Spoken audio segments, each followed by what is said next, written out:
Voilà, nous sommes de retour pour prendre cette fois-ci les 5 questions. 5 questions avec Jean-David Kilolo. Aujourd'hui, voilà, aujourd'hui c'est Olive Moudekireza. Voilà, il revient sur les budgets. 14 milliards de francs congolais, non 14 milliards de dollars, soit 29,5 milliards de francs congolais.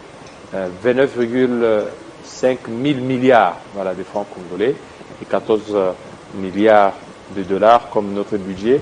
Est-ce que le budget est réaliste? Je réponds à cette question. Très bien, c'est parti.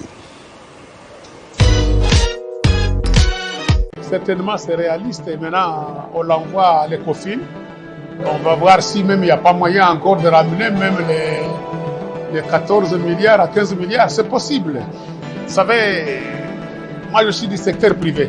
Si on regarde bien ce budget, il y a moyen de ramener un peu plus haut. Pourquoi pas même un jour, dans les 5 ans à venir, atteindre 50 milliards. Vous savez, si au Congo, on accepte à créer aussi l'autorité des revenus, comme tous les pays de la région. Vous savez, dans la région, EAC, vous avez la Tanzanie, le Burundi, le Rwanda, l'Ouganda, la Tanzanie, le Kenya, l'Afrique du Sud. Ils ont ce qu'on dit, autorité revenue. Il n'y a qu'un seul guichet unique. Mais nous sommes chez nous au Congo avec au moins plus de 50 services intervenants. Mais si nous gardons, nous pouvons arriver aussi à avoir l'autorité des revenus, à supposer que ce soit DGI, DGRAD, on les met ensemble, on peut arriver à atteindre 50 milliards et ce pays va devenir un grand pays parce qu'il y a des moyens à l'intérieur.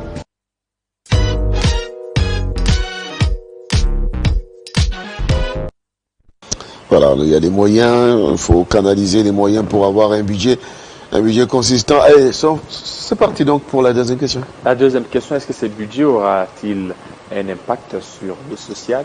Vous savez, le chef de l'État, Félix Tshisekedi, ne parle que du social, l'amélioration sociale du peuple. Le peuple d'abord. Le peuple d'abord. C'est parti. Je crois actuellement l'impact négatif qu'on a aujourd'hui, c'est la guerre. Moi, je suis de la commission environnement, mais j'irai aussi siéger dans les COFIN pour dire qu'il y a moyen que ce budget puisse aussi jouer un peu le social. Mais mes souhaits étaient de voir ce budget. Pourquoi pas arriver un jour de 10, au lieu de 6, 5 à 10% pour la défense, 20% pour la défense, avoir au moins 1 milliard ou 2 milliards pour la défense, avoir une grande partie pour l'enseignement, pour l'agriculture, pour la santé. Vous savez, moi je suis du Sud Kivu. Il y a au moins des milliers et des milliers, peut-être de 100 000 infirmiers et la moitié ne sont pas payés. Les médecins, quand on regarde l'hôpital de référence de Bukavu, il y a au moins 170 qui n'ont pas ni salaire, ni prime. Ça, il faut qu'il y ait du social. Je crois que le budget ici devrait aussi une partie investir dans les infrastructures de base. Il faut nous construire des routes. Je dis même qu'il faut aller voir les fonds FOMIN. FOMIN, on nous dit qu'il y a à peu près 304 milliards de francs congolais. Si une fois ces fonds-là, c'est pour la génération future. Quelle est la génération future? C'est les enfants qui sont nés aujourd'hui. Mais il faut investir dans les infrastructures de base.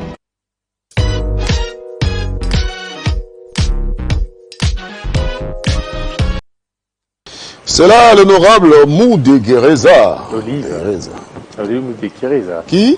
Olive Moudekireza. Olive Moudekireza. Oui, l'élu de Mais Olive, ce n'est pas une nom des femmes. Bon, c'est ça, bon, Olive. Olive Moudekireza. Oui, normalement, Olive, c'est le nom des femmes, mais Olive, ça vient de l'olivier. Bon, Olive Moudekireza. C'est bien, on y va. On va prendre la troisième question. La troisième. Et la dernière. Bon, je peux. Non, on peut ajouter juste deux. Allons-y. Si on nous construise la route RN1 qui quitte le Congo central, Kinshasa, Bandundu, Kasai, Katanga, jusqu'au Sud Kivu avec la RN2, on a au moins 5 routes.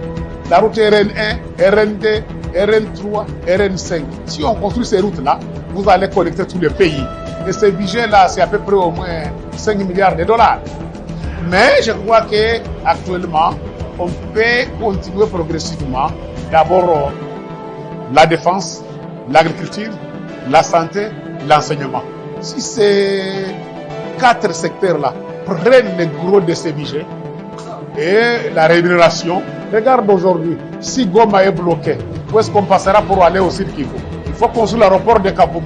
Il faut la route RN5 qui quitte Bukavu jusqu'à Fizi, Baraka, jusqu'au Katanga par Tanganyika.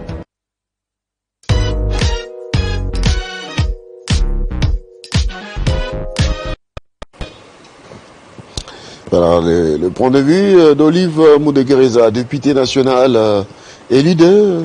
il est élu du Sud Kivu. Du Sud Kivu.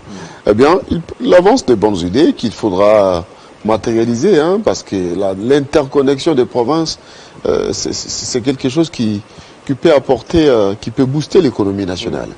Allez, on va prendre la 4e question. La toute dernière question. Alors, les trains de vie des institutions, vous savez, la plupart de nos budgets ont toujours été des budgets purement rémunératoires. Donc, ça visait que des rémunérations des institutions. Nous avons des institutions budgétivores comme la présidence, le Parlement et les ministères. Ce sont des institutions qui coûtent cher à l'État congolais. Alors, par rapport au budget, il faut tenir compte de ça. Vous pouvez avoir 100 milliards de dollars si vous ne réduisez pas les trains de vie des institutions. Ces budgets ne feront absolument rien du tout. Alors, il faut certainement commencer par réduire les trains de vie des institutions, sachant que nous sommes dans un contexte des guerres et aussi des déficits économiques. Il faut tenir compte de tous ces paramètres-là. Les trains de la réduction des trains de vie des institutions, est-ce que cela aura aussi, est-ce qu'ils ont tenu compte aussi de ça dans ces budgets? Très bonne question posée par Jean-David Kilolo. L'homme des dieux, l'homme des feux. C'est parti. Je crois, à mon avis, que ce budget mérite vraiment une attention particulière et l'améliorer. Il faut éviter tout ces coulages. Il y a plusieurs intervenants. Si on a un guichet unique, l'autorité des revenus, ce pays va se développer facilement. Je crois qu'il faut que ce budget tienne compte de ça. Et je crois que nos trains de vie des institutions devraient être revus même à la baisse ou maintenus, mais pas à la hausse. Il faut que tous les autres moyens, on les focalise vers les santé, c'est le secteur productif. Je dis bien l'agriculture, la santé, l'enseignement et la défense, projet de priorité.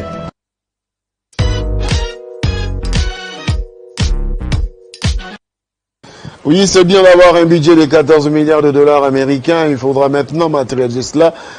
Les députés nationaux, on a les sénateurs ont la responsabilité de pouvoir orienter bien le crédit, n'est-ce pas, pour ne pas tomber dans la désuétude des années passées. Oui, budget, mais il ne faudra pas qu'on nous dise non, le budget a été consommé, mais on ne sent pas l'impact dans la vie sociale de la population congolaise. Merci beaucoup. Merci à vous. Jean-David Kilolo, l'homme des dieux, l'homme de feu, avec ses belles lunettes. Merci. L'homme très adulé sur le terrain. Et voilà, bientôt, il sera où? Il sera à Kampala?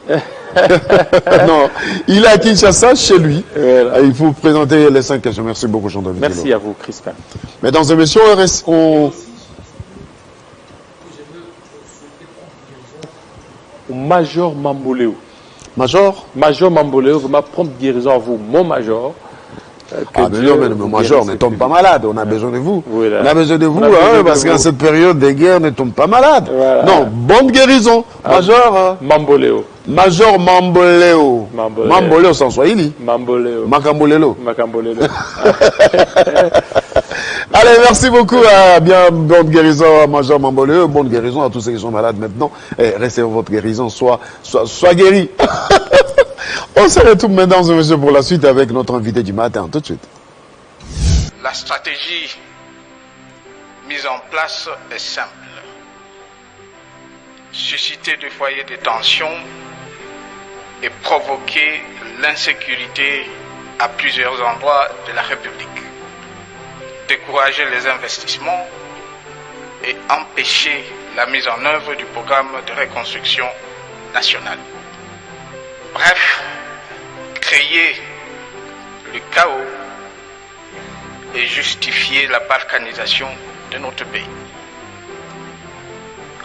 Honorables députés et sénateurs, Au moment où je vous parle, près d'1 million de nos compatriotes du Nord Kivu vivent le cauchemar d'une guerre que nous n'avons ni directement ni indirectement provoquée. Vous savez qu'aujourd'hui, nous n'avons plus cette liberté de dire les choses ouvertement. Vous savez que la presse qui se passe à Kinshasa, elle est limitée. Elle doit dire des choses pour plaire. Ceux qui ont le courage de dire la vérité ouvertement, vous avez l'information, Yves Bouya était arrêté, détenu illégalement, arbitrairement. Nous qui avons eu la chance de sortir, nous ne savons pas rentrer et travailler dans ces conditions-là. Nous pensons que ces volets de la lutte sera intégré dans votre combat pour que la presse qui va travailler dans votre pays soit libre et que le journaliste ait la liberté de dire des choses pour que les choses avancent. Si nous sommes au Canada, nous voyons comment les confrères canadiens font leur travail. Ils ont l'accès facile à l'information. Ils disent des choses là où ça ne va pas. Le plus important, que le peuple canadien se retrouve, que le Canada avance. Et ce que nous plaidons ici, à travers ce que nous sommes en train de vous dire, c'est que vous puissiez vraiment, Monsieur le Président, intégrer cet aspect des choses pour que quand vous allez prendre le règne effectif de votre impérium, que les choses se passent autrement.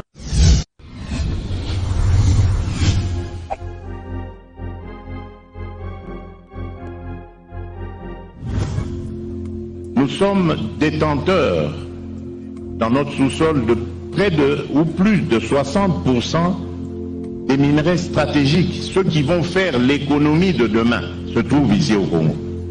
Mais si nous sommes distraits, vous savez ce qui risque de nous arriver? Mais on va nous faire une guerre ici, comme en Irak, comme en Afghanistan.